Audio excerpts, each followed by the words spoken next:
بسم الله الرحمن الرحيم نحمده ونستعينه ونستغفره ونؤمن به ونتوكل عليه ونعوذ بالله من شرور أنفسنا ومن سيئات أعمالنا من يهده الله فلا مضل له ومن يضلل الله فلا هادي له ونشهد أن لا إله إلا الله وحده لا شريك له ونشهد أن سيدنا ونبينا وشفيعنا وحبيبنا وسندنا ومولانا وأولانا محمدا عبده ورسوله صلى الله تعالى عليه وعلى آله وأصحابه وبارك وسلم تسليما كثيرا كثيرا أما بعد أعوذ بالله من الشيطان الرجيم بسم الله الرحمن الرحيم وقضى ربك ألا تعبدوا إلا إياه وبالوالدين إحسانا إما يبلغن عندك الكبر أحدهما أو كلاهما فلا تقل لهما أف ولا تنهرهما وقل لهما قولا كريما وقال الله تعالى ووصينا الإنسان بوالديه حملته أمه وهنا على وهن وفصاله في عامين أن اشكر لي ولوالديك وإلي المصير صدق الله مولانا العلي الكريم العظيم. بزرگوں اور دوستوں، نوجوانوں، عزیز ساتھیوں، پیارے بچوں، قرآن مقدس کی آیت پاک میں نے آپ حضرات کے سامنے تلاوت کی. ان دونوں آیتوں کے اندر اور ان دونوں آیتوں کے علاوہ قرآن مقدس کی اور دوسری بھی آیتیں ہیں جن کے اندر اللہ تبارک و تعالی نے اپنا تذکرہ فرمایا اور اپنے تذکرے کے بعد والدین کا، ماں باپ کا تذکرہ فرمایا. اس سے یہ بات صاف طور پر معلوم ہوتی ہے کہ اللہ اور اس کے رسول صلی اللہ علیہ وسلم کے بعد کسی کا مرتبہ ہے اور کسی کی منزلت ہے، کسی کی قدر ہے اللہ کے یہاں تو صرف اور صرف والدین کی ہے، ماں باپ کی ہے.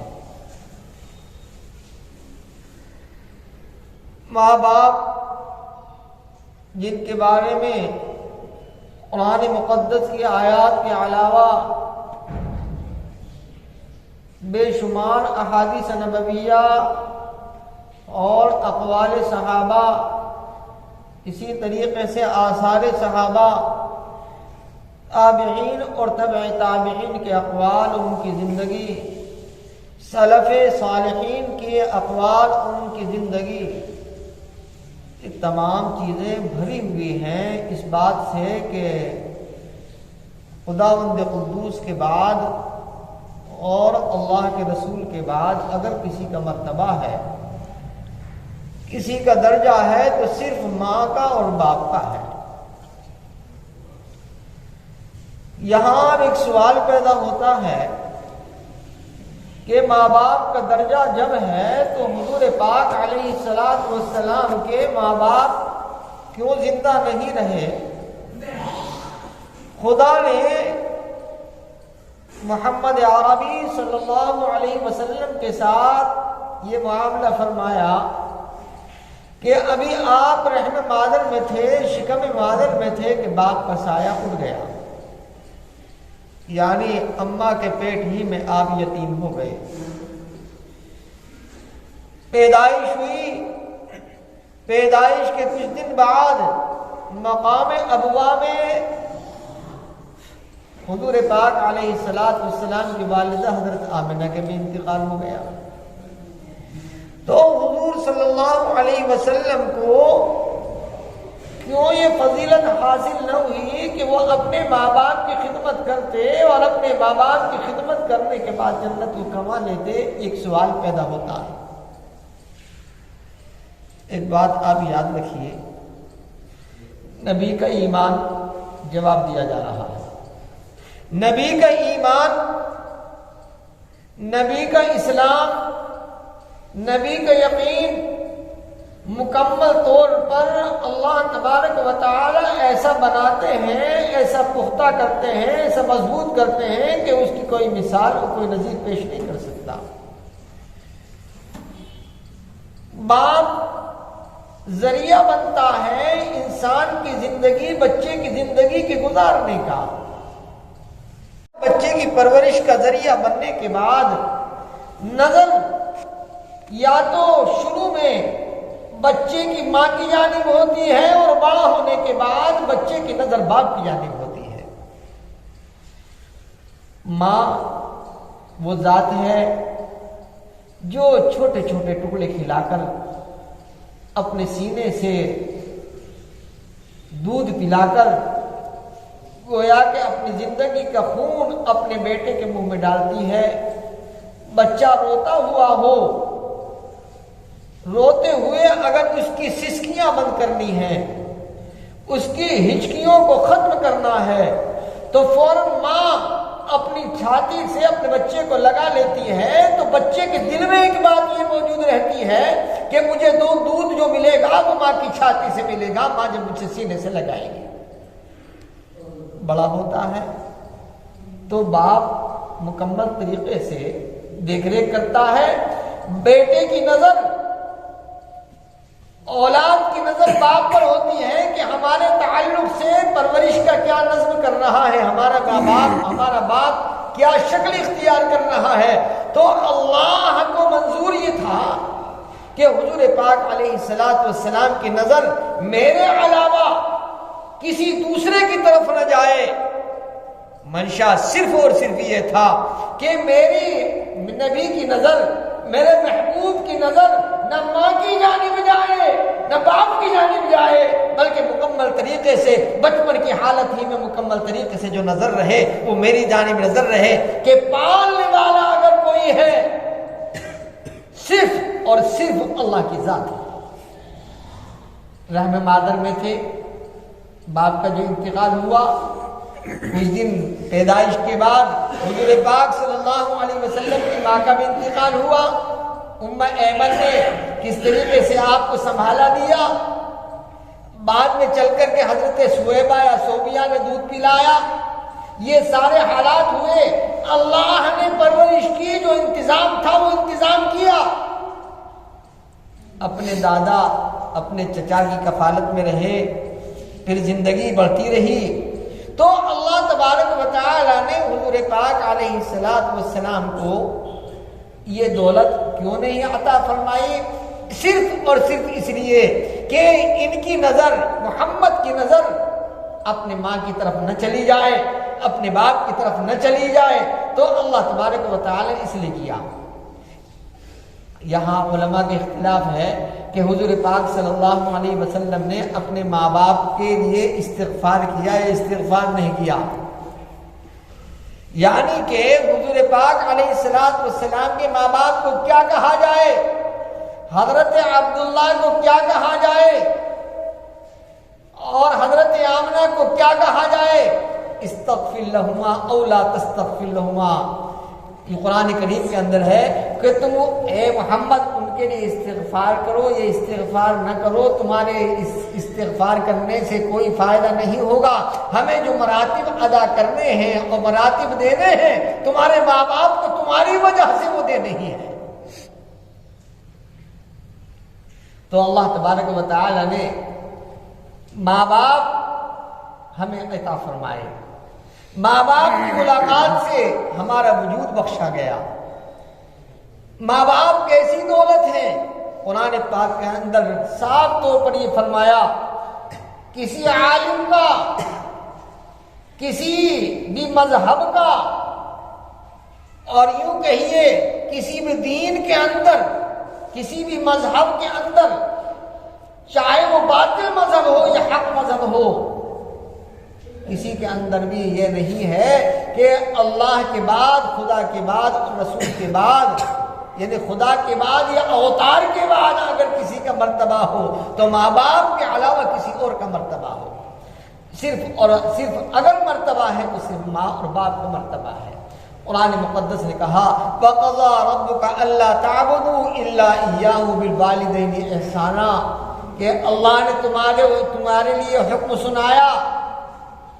بعض لوگوں نے قضا کا ترجمہ حکمہ کے کہا کہ اللہ نے تمہارے لیے فیصلہ کر دیا، تمہیں یہ حکم دیا ہے، کیونکہ قاضی جو ہوتا ہے وہ حاکم ہی تو ہوا کرتا ہے۔ اگر صاحب تفسیر مظہری حضرت قاضی ثناء اللہ پانی پتی اگر لکھ دیں کہ قضا کا ترجمہ حکم لگانے کا ہے تو غلط نہیں ہو سکتا، کیوں؟ قاضی حاکم ہوا کرتا ہے۔ تو اللہ کا ترجمہ جو ہم کر رہے ہیں وہ یہی کہ اللہ نے تمہیں حکم دیا ہے اس بات کا کہ میری عبادت کرنا اور والدین کے ساتھ حسن سلوک کرنا۔ والدین، ماں باپ کتنی بڑی نعمت ہیں، جن کے ماں باپ نہیں ہیں، بچپن میں سدھار گئے، بچپن میں ان کے والدین کا انتقال ہوا، یتیمی کی زندگی گزار رہے ہیں، ان سے آپ کو پوچھئے، آپ ان سے معلوم کیجئے کہ وہ کس انداز کے ساتھ انہوں نے زندگی کو سنبھالا لیا ہے اور کس انداز کے ساتھ زندگی کو انہوں نے گزارا ہے۔ تو اللہ تبارک و تعالی نے مرتبہ دیا ہے ماں باپ کا سب سے زیادہ۔ ماں باپ کو اف کہنا تک جائز نہیں، ماں باپ کو جھڑکنا بھی جائز نہیں، ماں باپ کی جانب کو محسور کر بات کرنا بھی جائز نہیں، ماں باپ کی آواز کے اوپر آواز کو اٹھانا جائز نہیں ہے۔ کون کہتا ہے کہ ماں باپ کی آواز پر آواز زوردار ہو جائے؟ بالکل بھی جائز اور درست نہیں ہے۔ مسئلہ ہے صاف طور پر لکھا ہے، جیسے کہ میں نے معارف القرآن کے اندر ہی دیکھا کہ اگر ماں باپ کافر بھی ہوں، ماں باپ اگر مشرک بھی ہوں، ماں باپ ملحد بھی ہوں، ماں باپ اگر بددین بھی ہوں، یعنی کہ وہ کسی بھی اعتبار سے ماں باپ تمہارے مسلک پر، تمہارے مذہب پر، تمہارے مشرب پر نہیں ہیں، لیکن پھر بھی ماں باپ کے ساتھ حسن سلوک کا حکم ہے۔ ماں باپ کے ساتھ کس کا حکم ہے؟ حسن سلوک کا حکم ہے، اچھائی کرنے کا حکم ہے۔ بزرگوں اور دوستو، حضرت بایزید بسطامی علیہ رحمہ فرماتے ہیں کہ مجھے جو مرتبہ ملا ہے، مجھے اللہ نے جو اتنا اونچا بنایا ہے، پروردگار نے مجھے جو اتنے مراتب دیے ہیں، صرف اور صرف ماں کی دعا سے دیے ہیں، ورنہ میں تو کچھ بھی نہیں تھا۔ حضرت بایزید بسطامی رحمہ اللہ کا زندگی کا معاملہ، اللہ پر کتنا یقین تھا، ان کا کتنا اللہ تبارک و تعالی پر پختہ ایمان تھا کہ بزرگ اور دوستوں مصلی اٹھایا کرتے تھے، اور مصلی کے اٹھانے کے بعد جو ہے ان کو کھانے کی چیز مل جایا کرتی تھی۔ یہ صرف اور صرف یہ دولت جو عطا ہوئی تھی ماں کی پرورش کے ذریعے سے اور ماں کی دعاؤں کے ذریعے سے۔ تو حضرت بایزید بسطامی رحمۃ اللہ علیہ فرماتے ہیں کہ مجھے بھی جو مراتب ملے ہیں وہ سارے کے سارے مراتب ماں باپ، ماں کی خدمت کی وجہ سے ملے ہیں، ماں کی دعا کی وجہ سے ملے ہیں۔ یوں فرمایا حضرت شاہ عبد العزیز صاحب رحمۃ اللہ علیہ نے کہ ماں باپ کو ستانے والا کبھی قطب نہیں بن سکتا، ماں باپ کو ستانے والا کبھی عبدال نہیں بن سکتا، ماں باپ کو ستانے والا کبھی غوث نہیں بن سکتا، ماں باپ کو ستانے والا کبھی ولی نہیں بن سکتا۔ جو ماں باپ کو ستا رہا ہے، بزرگوں اور دوستوں، ستایا ہے جس نے ماں باپ کو، وہ لاکھ تسبیحیں گھمائے، لاکھ قرآن کی تلاوت کرے، لاکھ سارے کے سارے کام کرے، اس کے کچا چٹھا ضرور اس کی زندگی کے اندر اس کے سامنے ضرور آ کر کے رہے گا۔ ایک بات آپ سمجھیے، استاد کا بھی اتنا مرتبہ نہیں ہے، پیر کا بھی اتنا مرتبہ نہیں ہے، اسی طریقے سے اپنے شیخ کا بھی اتنا مرتبہ نہیں ہے جتنا مرتبہ ماں باپ کا ہے۔ جتنا مرتبہ ماں باپ کا ہے کسی کا اتنا بڑا مرتبہ نہیں ہے جتنا مرتبہ اللہ نے والدین کو عطا فرمایا ہے۔ قرآن کریم کے اندر کہا حملتہ امہ وہنا علی وہن وفصالہ فی عامین ان اشکر لی ولوالدیک، یوں فرمایا کیا کہ تیری ماں جس نے مشقت اٹھائی اور مشقت پر مشقتیں اٹھائیں، 9 مہینے تک تجھ کو پیٹ میں رکھا اور تیری مصیبت کو اٹھائے پھرتی رہی، کھانا کھا رہی تھی اس وقت بھی موجود تھا، اور جس وقت بیت الخلا جا رہی تھی اس وقت بھی مصیبت کے اندر موجود تھی، سو رہی تھی اس وقت بھی تیری حفاظت کر رہی تھی، یعنی ہر وقت تیری مصیبت کو وہ برداشت کر رہی تھی۔ اور ایک وہ مصیبت، ایک ایسی پریشانی تیری والدہ کو لاحق ہوئی ہے کہ تو اس کا بدلہ تو زندگی پر چکا ہی نہیں سکتا۔ کون سی مصیبت تیری والدہ کو لاحق ہوئی ہے؟ کون سی مصیبت کون سی پریشانی آئی ہے؟ وہ پریشانی کہ جس وقت تیرے باہر دنیا میں آنے کا وقت تھا وہ اپنی تکلیف کی وجہ سے کرراہ رہی تھی، اپنی تکلیف اور مصیبت کی وجہ سے بے چین تھی، اس کو نہ دن اچھا لگ رہا تھا نہ اس کو رات اچھی لگ رہی تھی، کبھی وہ اپنی آنکھوں سے آنسو بہا رہی تھی کہ جو 9 مہینے تک میں نے بچہ اپنے پیٹ کے اندر پالا ہے کسی طریقے سے اس کا کسی طریقے سے میں دیدار کر لوں اور اس کو دیکھ لوں، اور جب پیدائش ہوتی ہے پیدائش کے وقت کی تکلیف کا تو کوئی بدل ہو ہی نہیں سکتا، پیدائش کے وقت کی تکلیف کا تو انسان کوئی اپنے ماں کا بدلہ چکا ہی نہیں سکتا جو پیدائش کے وقت کی تکلیف ہوتی ہے۔ ایک بزرگ تھے، ان کی اماں نے کہا بیٹا مجھے حج کرا دو۔ بیٹے نے کہا اماں میں حج تمہیں کیسے کرا دوں، میرے پاس پیسہ نہیں، میں غریب ہوں، مفلس ہوں، کس انداز کے ساتھ حج کراؤں؟ بہرحال اماں کی فرمائش تھی، بوڑھی والدہ تھی، انہوں نے کہا اماں اب جانے کا انتظام ہو گیا ہے، میں تم کو لے کر کے جاؤں گا اپنے کندھے پر بٹھا کر اور خانہ کعبہ کا طواف کراؤں گا، کندھے پہ بٹھا کر تم کو صفا اور مروہ کی صحیح کراؤں گا، صفا اور مروہ پر لے جا کر تمہیں جو ہے میں عرفات کے میدان میں لے جاؤں گا۔ بہرحال وہ وقت آیا، کندھے پر اپنی اماں کو بٹھایا اور بٹھانے کے بعد جو ہے سارے کے سارے ارکان ادا کرائے۔ جب سارے ارکان ادا کر لیے، سارے ارکان کے ادا کرنے کے بعد کعبے کے پردے کو پکڑا اور کعبے کے پردے کو پکڑنے کے بعد کہا اے اللہ، میری والدہ نے میرے متعلق ایک فرمائش کی تھی کہ بیٹا مجھے حج کراؤ، میں نے اپنی والدہ کو کندھے پہ بٹھا کر سعی کرائی، میں نے والدہ کو کندھے پہ بٹھا کر کعبے کا طواف کرایا، میں نے اپنی والدہ کو بٹھا کر مدینے میں لے گیا، مکے میں لے گیا، میں والدہ کو بٹھا کر میں نے کنکریاں شیطان کے لگوائی، میں نے والدہ کو کندھے پہ بٹھا کر صفا کی صحیح کرائی، میں والدہ کو بٹھا کر سارے ارکان کرائے۔ اے اللہ، اب تو کم از کم میرا حق ادا ہو چکا ہوگا، میری والدہ نے جو مصیبتیں میری زندگی کے لیے اٹھائی ہیں۔ لکھنے والوں نے لکھا ہے غیب سے آواز آئی، اس نے تو سنا ہی سنا، دوسرے لوگوں نے بھی سنا۔ کیا سنا؟ کہ بیٹا تو نے والدہ کو حج تو کرا دیا، لیکن خدا کی قسم تیرے ماں نے تیرے پیٹ کے اندر جو دودھ کا پہلا قطرہ ڈالا تھا تو اس کا بھی حق ادا نہیں کر سکا ہے۔ خانہ کعبہ میں یہ آواز آئی تو آنکھوں سے آنسو بہ گئے، اپنی اماں کو سینے سے چمٹا لیا، کہا اماں میں نے کندھے پر بٹھا کر سارے ارکان ادا کرائے ہیں لیکن میں تیرا حق ادا نہیں کر سکتا۔ تو ماں باپ ایک ایسی عظیم دولت ہے، جس کو دعا دے دے وہ کامیاب ہو جائے، جس کو بددعا دے دے وہ ناکام ہو جائے، جس کے لیے محبت کی نظر سے ڈال دے۔ ارے بھائی کسی کے پاس پیسے نہیں ہیں، کسی کے پاس روپیہ نہیں ہے، کسی کے پاس اسباب نہیں ہے کہ وہ جائے حج کرنے کے لیے۔ کتابوں میں لکھا ہے، علماء نے فرمایا، آپ روایات کو اٹھا کر کے دیکھ لیجئے اور کسی کا اختلاف آپ کو نہیں ملے گا، کیا کہ ماں باپ کو محبت کی نظر سے دیکھنا، ماں باپ کو محبت کی نظر سے دیکھنا مقبول حج کا ثواب رکھتا ہے۔ کہہ کے سما رکھتا ہے.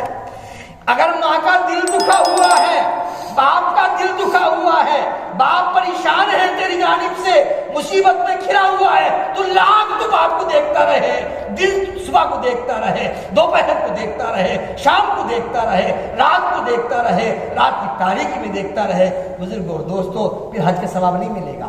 لیکن تیرے باپ تجھے دیکھ کر مسکرا دیتا ہے، تجھے دیکھ کر اس کے سینے، اس کے دل پر ایک ہنسی آ جایا کرتی ہے کہ میرا لخت جگر کیسا ہے. تو بزرگ اور دوست لکھا ہے کہ مقبول حج کا ثواب ملتا ہے جس نے اپنے ماں باپ کو محبت کی نظر سے دیکھا. اس زمین کے اوپر، اس آسمان کے نیچے اللہ کے بعد اور رسول کے بعد اگر کسی کا مرتبہ ہے تو ماں باپ کا مرتبہ ہے. اس وقت یہ زمانہ بچہ جوان ہوا، کسی لائق ہوا، ماں باپ کو یوں تانے دیتا ہے، ماں باپ کے یہ الفاظ استعمال کرتا ہے کہ تم نے میرے کے لیے کیا کیا، تم نے میرے لیے تو کچھ بھی نہیں کیا. ارے میں یہ کہتا ہوں کہ اگر تجھے بچپن میں فٹ بال بنا دیتا، تیری گردن کے اوپر وہ انگلی رکھ دیتا. کیوں؟ وَلَا تَقْتُلُوا أَوْلَادَكُمْ خَشْيَةَ إِمْلَاقٍ. پہلے زمانے میں ایسا ہوا کرتا تھا. زمانے جاہلیت میں لوگ ماں باپ سمجھنا اپنے کو عار سمجھا کرتے تھے. بچے کو بچپن میں وہ اس کا گردن دبا دیا کرتے تھے، اس کے گلے کو دبا دیا کرتے تھے، اور راتوں رات اس کو جا کر کے باہر دفن کر آیا کرتے تھے. اگر تو اس کو ایسا کر دیتے تو تو کون سا کھیت کی مولی ہوا کرتا. تو جو اس انداز کے ساتھ آج گفتگو کر رہا ہے. تو بزرگ اور دوستو، حضرت شاہ عبدالعزیز صاحب رحمۃ اللہ علیہ لوگوں سے وہ شکایت کرتا پھرتا، بھائی میں بہت پریشان ہوں، بہت پریشان ہوں، بہت پریشان ہوں، کیا کروں کیا کروں. لوگوں نے کہا بھائی ایسا کرو، دہلی میں اس وقت میں حضرت شاہ عبدالعزیز صاحب رحمۃ اللہ علیہ ان کے پاس جاؤ. وہ جس کے لیے دعا کر دیتے ہیں اس کا بیڑا پار ہو جاتا ہے. اب حضرت شاہ عبدالعزیز کے پاس رحمۃ اللہ علیہ کے پاس یہ شخص ہر جمعے کو آتا اور جمعے کے بعد مسافہ کرتا، اور مسافہ کرنے کے بعد کہتا کہ حضرت دعا کر دیجئے، میں بہت پریشان ہوں. کہ میں ہاں دعا کروں گا. پھر دوسرے جمعے کو آیا کہ حضرت میری پریشانی حل نہیں، آپ دعا کر دیجئے اللہ میری پریشانی کو حل کر دے. پھر تیسرے جمعے کو آیا، آنے کے بعد پھر کہا کہ حضرت میری پریشانی حل ہی نہیں ہو پا رہی ہے، حضرت دعا کر دیجئے. کسی نے بتا دیا کہ چمٹے رہنا حضرت سے چمٹے رہو گے تو ایک نہ ایک دن، جس دن حضرت کی زبان سے الفاظ تیری کامیابی کے نکل گئے تو کامیاب ہو جائے گا. ایک دن حضرت نے کہا کہ میں ایک بات تو بتا، کیا؟ کہ یہ بتا کہ تیرے ماں باپ تجھ سے ناراض ہیں یا راضی ہیں؟ کہ حضرت بس یہی بات تھوڑی سی گڑبڑ چل رہی ہے کہ میرے ماں باپ مجھ سے ناراض ہیں. کہا میں لاکھ دعا کروں، دنیا کے سارے کتب مل کر دعا کر لیں، سارے غوث مل کر دعا کر لیں، سارے ابدال مل کر دعا کر لیں، اگر تیرے ماں باپ کی بد دعا تجھ کو لگی ہوئی ہے، خدا کی قسم تو کبھی بھی کامیاب نہیں ہو سکتا. تو کہا جا ماں باپ کے پاؤں میں پکڑ لے، ان کو راضی کر لے، اور ان کو راضی کرنے کے بعد اگر انہوں نے اپنے دل سے دعا دے لی تو تیرا بیڑا پار ہو جائے گا. ارے کون ہے صحابی؟ حضرت علقمہ رضی اللہ تعالیٰ عنہ. بہت مشہور واقعہ ہے، ہر ایک عالم اس واقعے کو جانتا ہے. حضرت علقمہ رضی اللہ تعالیٰ عنہ اخیر وقت تھا، زبان سے کلمہ نہیں نکلتا. مدینے میں شہرت ہو گئی، مدینے میں ایک اور شور ہو گیا کہ علقمہ کو کلمہ پڑھایا جا رہا ہے، لیکن علقمہ کی زبان سے، صحابی رسول ہیں، وہ شخص ہے جس نے زانوے صحبت طے کیا ہے نبی پاک علیہ السلام کی خدمت میں، جو حضور کی خدمت میں رہا، جس پر محبت کی نظر حضور کی پڑ جائے وہ کامیاب نہ ہو. لیکن حضرت علقمہ ان اخیر وقت ہے، جانکری کا عالم ہے، لیکن کلمہ نہیں نکلتا. لوگوں نے کہا اے اللہ کے رسول صلی اللہ علیہ وسلم، ہم علقمہ کو کلمہ پڑھوا رہے ہیں لیکن کلمہ نہیں نکلتا اس کی زبان سے، ذرا آپ تشریف لے چلیے. اب حضور پاک صلی اللہ علیہ وسلم تو رحمت للعالمین، آقا تشریف لائے. کہا اے علقمہ کیا ہو گیا؟ کہو لا الہ الا اللہ محمد رسول اللہ. کہا اے اللہ کے رسول، میری زبان پر ایک تالا سا لگا ہوا ہے اور مجھ سے کلمہ کہا نہیں جاتا، میری زبان سے یہ لفظ نہیں نکلتا. ساری باتیں نکلتی ہیں، ساری چیزیں نکلتی ہیں، لیکن یہ کلمہ میری زبان سے نکلتا ہی نہیں ہے. تو حضور پاک علیہ السلام نے کہا تم سے کوئی غلطی تو نہیں ہو گئی؟ کہ اللہ کے رسول آپ کی صحبت میں میں رہا، آپ کی زندگی پر عمل کیا، سارے کام میں نے کیے۔ پوچھا اچھا بتاؤ ان کے والدہ ہیں، والد ہیں؟ کہ حضرت والد تو ان کے نہیں ہیں۔ کہ اچھا ان کی والدہ ہیں؟ کہ جی ہاں، مدینے کے باہر ایک جھونپڑی میں رہتی ہیں۔ کہا جاؤ خبر پہنچاؤ کہ محمد تمہارے پاس آنا چاہتا ہے، محمد تمہارے پاس آئے، تم خود آ رہی ہو۔ جب اس کو یہ پتہ چلا کہ محمد صلی اللہ علیہ وسلم نے پیغام بھیجا ہے تو یوں فرمایا کہ حضور کو تکلیف نہ دو۔ بوڑھی لاٹھی ٹیک کر حاضر خدمت ہوئی۔ آنے کے بعد کہا کہ اے علقمہ کی والدہ، ایک بات بتاؤ، یہ علقمہ تمہارا لڑکا کیسا آدمی ہے؟ کہ علقمہ بہت اچھا آدمی ہے، نماز کی پابندی کرتا ہے، زکوٰۃ وقت پر دیتا ہے، نیک کام وقت پر کرتا ہے، حج بھی اس نے کر لیا، سارے کام، اور سناؤں تہجد گزار بھی ہے، آپ کے سارے اعمال پر عمل کرتا ہے۔ یہ میں یہ نہیں پوچھ رہا ہوں، کس نے فرمایا؟ کس نے فرمایا بھائی؟ کون معلوم کر رہے ہیں؟ ارے بولو ذرا۔ حضور معلوم کر رہے ہیں، آقا معلوم کر رہے ہیں کہ یہ بتاؤ کہ اے علقمہ کی والدہ، تم علقمہ سے راضی ہو یا ناراض ہو؟ بس اس کی آنکھوں میں آنسو آ گئے، والدہ کی آنکھوں میں آنسو آ گئے، زارو قطار رونے لگی، آنسو بہانے لگی، گردن کو جھکا لیا اور کہا میرا علقمہ صحیح ہے، میرا علقمہ صحیح ہے، راتوں کو تہجد بھی پڑھتا ہے، 5 وقت کی نماز بھی پابندی سے پڑھتا ہے، سارے ارکان کو وہ ادا کرتا ہے، لیکن علقمہ سے میں راضی نہیں ہوں، خوش نہیں ہوں۔ کہ بات کیا ہوئی؟ وجہ کیا ہوئی؟ میری جھوپڑی مدینے کے باہر اس نے ڈال دی، اس کی میں نے شادی کر دی۔ یہ اپنی بیوی کے کہنے میں آ گیا، اور بیوی کے کہنے میں آنے کے بعد میری بات پر اپنی بیوی کی بات کو ترجیح دیتا ہے، اپنی بیوی کی بات کو مانتا ہے، میرا کوئی خیال نہیں رکھتا۔ میں نے جب اس سے کہا تیرا اور میں تیری بیوی کا اور مجھ سے نباہ نہیں ہے، تو مجھے کہیں اور پہنچا دے۔ اس نے باہر میری جھونپڑی ڈال دی ہے، میں باہر رہ رہی ہوں۔ کہا اے بلال آؤ، اور آنے کے بعد کہا حضور پاک علیہ السلام نے لکڑیاں اکٹھی کرو۔ کیا ہے اللہ کے رسول؟ لکڑیاں اکٹھی کرو، اس میں آگ جلاؤ، اور آگ جب اپنی مکمل طریقے سے تپش کو پہنچ جائے تو مجھے بتانا، میں علقمہ کو اس کے اندر ڈالوں گا۔ کیوں؟ مرنے کے بعد تو اس کو جہنم کی آگ میں جلنا ہی جلنا ہے، ماں کی ناراضگی کی وجہ سے، لہذا میں زندگی ہی میں اس کو جہنم میں ڈال دوں، آگ میں ڈال دوں۔ تو کہنے لگی یہ بتاؤ تم اس بات پر کہ رضامند ہو کہ اس کو آگ میں ڈالا جائے؟ کہ اللہ رسول صلی اللہ علیہ وسلم میں کیسے راضی ہو جاؤں، میرے علقمہ کو، میرے بیٹے کو آگ میں ڈالا جائے کہ جہنم کی آگ سے میں دنیا کی آگ میں اس کو ڈال دوں؟ حضرت بلال رضی اللہ تعالیٰ سے کہا تو کہا کہ اچھا تو اس کو معاف کر دے۔ کیا کہا؟ اچھا تو اس کو معاف کر دے۔ تو علقمہ والدہ نے کہا میں اللہ کو گواہ بنا کر کہتی ہوں، اور اے اللہ کے رسول آپ کو گواہ بنا کر کے کہتی ہوں کہ میں نے اپنے بیٹے علقمہ کو معاف کر دیا۔ بزرگوں اور دوستوں، کہا اس کے بعد علقمہ کہو اپنی زبان سے لا الہ الا اللہ محمد الرسول اللہ۔ یہ کہنا تھا کہ علقمہ کی زبان پر لا الہ الا اللہ کہا اور محمد الرسول اللہ کہا، اور زبان ایک طرف کو ٹھلک گئی اور ان کا انتقال ہو گیا۔ تو بزرگوں اور دوستوں، ماں باپ کو ستانے والا، ماں باپ کے ساتھ غلط سلوک کرنے والا، بزرگوں اور دوستوں، کبھی بھی سرسبز نہیں ہو سکتا، کبھی بھی شادابی اس کو زندگی میں نہیں مل سکتی۔ وہ نوجوان، وہ طبقہ جس نے ماں باپ کو ستایا ہے، بزرگ اور دوستوں، اللہ تبارک و تعالی سے معافی۔ اب کتنے حق ہیں زندگی میں ماں باپ کے؟ نمبر 1 حق ہے اس کا عظمت، یعنی ماں باپ کی عظمت کریں۔ نمبر 2 کیا ہے؟ محبت، ماں باپ سے پیار کرے، محبت کرے، انسیت سے پیش آئے۔ نمبر 3 ہے اطاعت، یعنی ماں باپ کی فرما برداری کہیں، ماں باپ کی فرما برداری کرے۔ اگر ماں کہے ایسا، باپ کہے ایسا تو ایسا، اور ماں کہے نہیں ایسا تو نہیں ایسا۔